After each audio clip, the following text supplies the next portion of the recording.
বলিউডের বাদশাহ শাহরুখ খান তার মার্জিত ও ধৈর্যশীল ব্যবহারের জন্য পরিচিত। তবে সম্প্রতি সৌদি আরবের রিয়াদে অনুষ্ঠিত এক অ্যাওয়ার্ড অনুষ্ঠানের মঞ্চে এক অনাকাঙ্ক্ষিত পরিস্থিতিতে মেজাজ হারালেন এই তারকা। এক পুরস্কার বিজয়ীর অপেশাদার আচরণে বিরক্ত হয়ে তিনি তার ফোন কেড়ে নেন, যা নিয়ে নেট দুনিয়ায় ব্যাপক আলোচনা চলছে।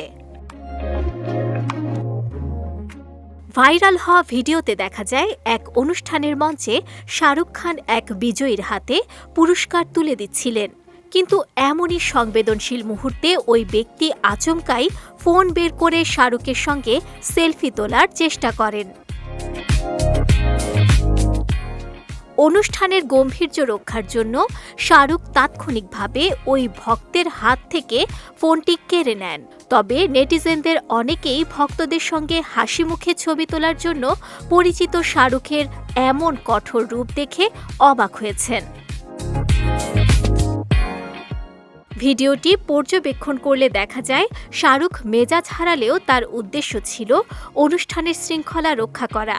ফোন কেড়ে নেয়ার পর তিনি অত্যন্ত শান্তভাবে ওই ভক্তকে পেশাদার ফটোগ্রাফারদের দিকে তাকাতে বলেন এবং হাসি মুখে তাদের সঙ্গে অফিসিয়াল ছবি তোলেন। অর্থাৎ ভক্তদের ছবি তোলার শখ তিনি ঠিকই পূরণ করেছেন, কিন্তু নিয়ম ভেঙে সেলফি তোলার বিষয়টি তিনি পছন্দ করেননি।